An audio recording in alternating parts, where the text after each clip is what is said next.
It's now my pleasure to invite Dr. Subir Chowdhury to address convocation.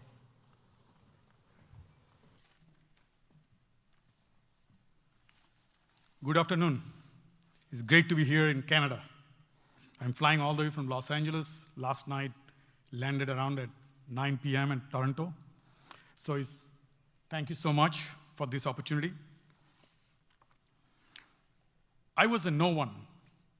I was standing in a Barnes & Noble bookstore in Saginaw, Michigan.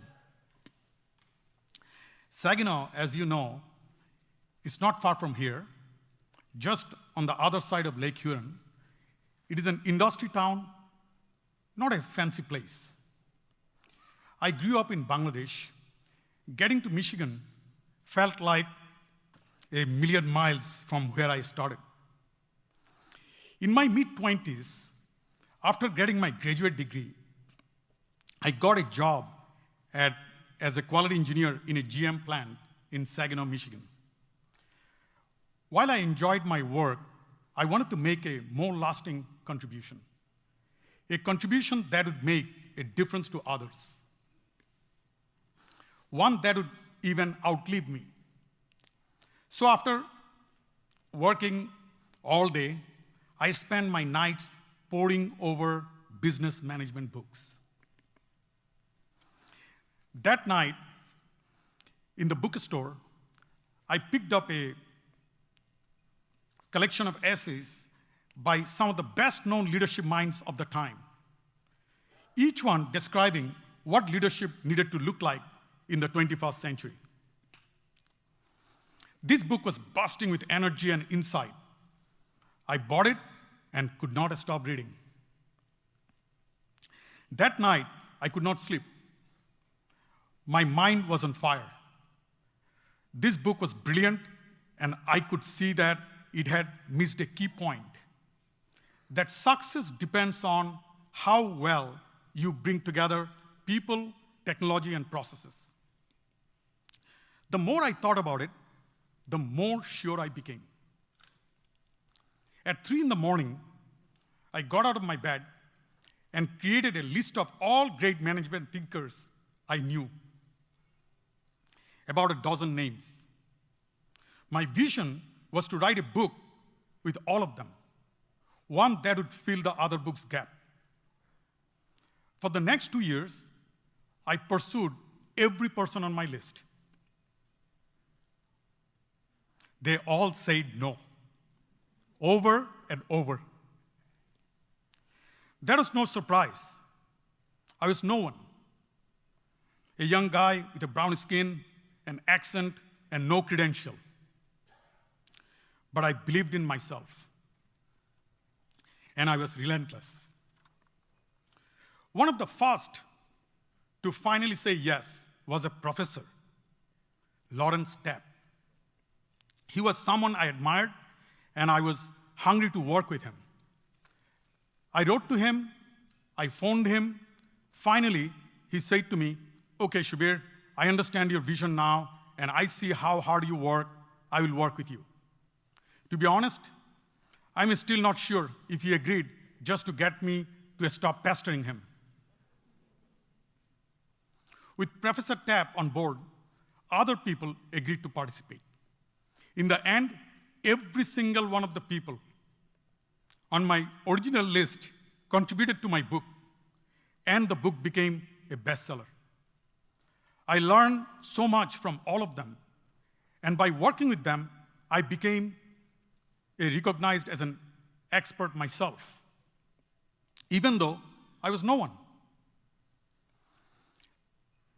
Some of you who have been around Western University for a long time know why I'm telling this story. Professor Tapp was a faculty member here at Western University and Dean of Ivy Business School. He was, like so many of you here at Western, brilliant people who changed the world. Professor Tapp passed away in 2011, but he helped change the course of my life. Therefore, it is very special for me to receive an honorary degree from Western University. So, to Madam Chancellor, To President Shepard, members of the Board of Governors, and faculties, thank you. I'm humbled to be here with you. Above all, my warmest regards to the class of 2022. Graduates, you earned a degree from one of the top universities in Canada. Congratulations.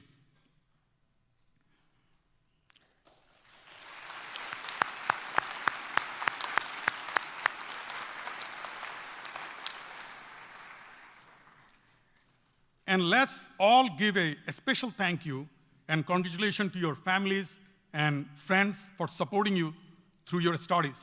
Please, a round of applause for your loved ones.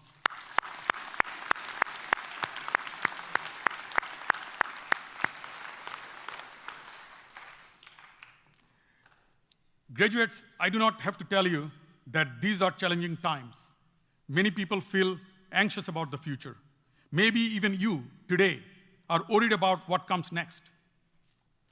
But I'm an optimist. I'm living proof that whoever you are, wherever you are from, you can achieve your dream. But along with that, something else is true. A few moments ago, I asked you to applaud your loved ones.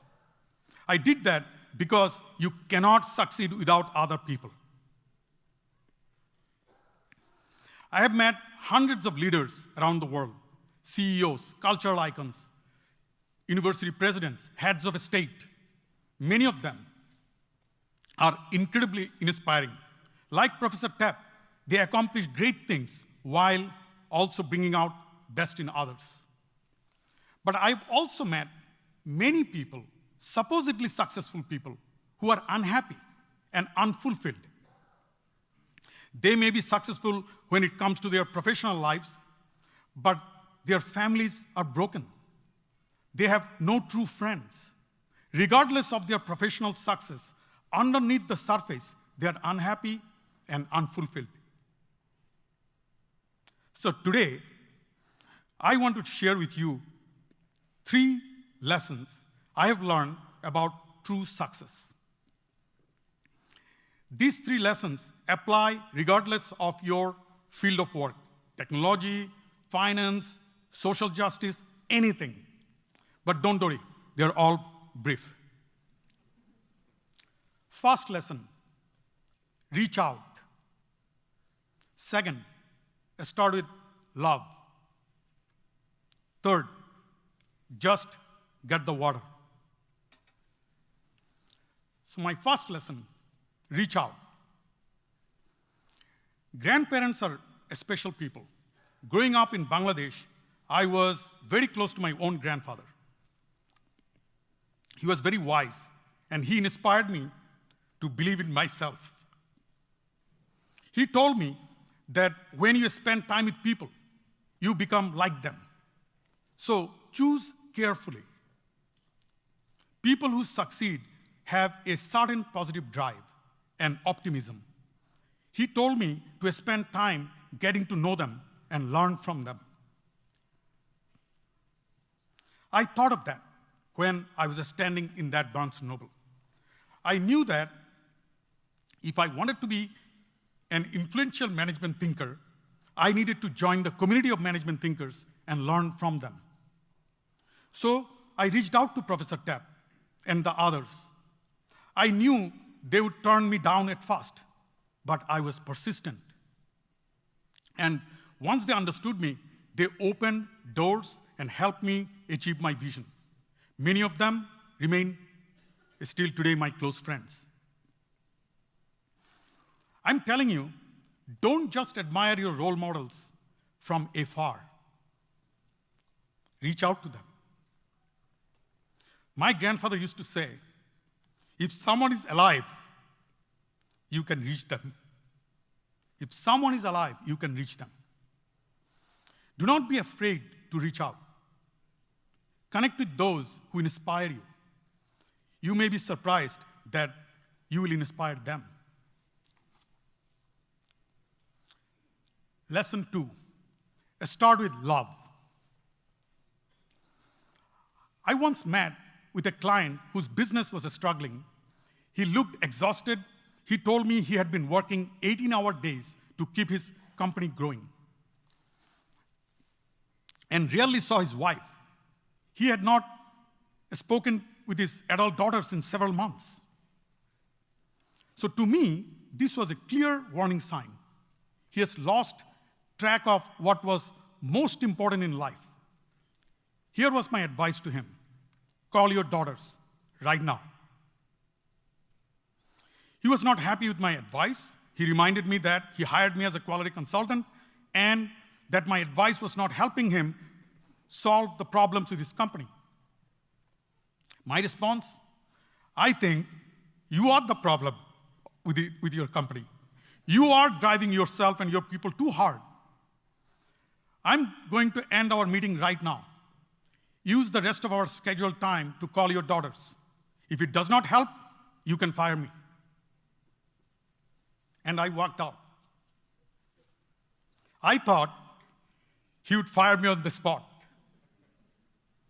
But he did not. In fact, 2 weeks later, when he met, he thanked me. He told me his calls with his daughters were life-changing. They decided to meet in person, and he told me they took the family vacation he needed so badly. After this experience, the CEO changed. He relaxed. He stopped driving himself and his team to the brink. Instead of working 18-hour days, he made sure everyone went home by 6 so they could reconnect with what mattered most to them. He changed his organization's culture. He made love and being valued the foundation of his firm. The team was happier, more inspired. They ended up being more creative and productive, solving problems instead of just getting by. Hard work is important, but above all, humans need love. Without love, we fail. With it, we can achieve anything. This brings to the last lesson, which means we are near the end, and everyone likes the end of the speech. Lesson 3, just get the water. One time, I was in a cross-country flight. An elderly man boarded, very tired from walking through the airport. He asked the flight attendant for some water, but she refused to give him any before takeoff. Many of us were angry. She would not help him. We complained to each other. But one young man simply stood up and brought the older man a cup of water. It was a very simple gesture, but it made a difference to the old man and a lasting impact on me. I admit, I was embarrassed that I had complained about the situation without actually doing something about it. But I learned a very important lesson. If you want to be successful in work or life, it is not enough to say you hold certain values. You must act on them. Everywhere we look, there are opportunities to help. It does not have to be something extraordinary. You can just smile or eye contact, pick up a piece of trash. Don't wait for someone else to do it. By taking action, you become a leader and an inspiration, and you make the world better. I started out by saying I was no one. But the truth is, no one is a no one. Each of you is a someone, and if you have determination, you will get where you want to go, however crazy or ambitious, and you can reach to true success. To get there, first, reach out to those who inspire you. Second, start with love. Success is built on caring for others. And third, just get the water. Don't simply think about your values, act on them. And one last thing before you go celebrate. You will see that I've shared a book with you as my graduation gift to you. I hope it inspires you just as my professors, parents, and grandparents inspired me. Class of 2022, congratulations to you, your families, and your friends, and wherever you go from here, go Mustangs.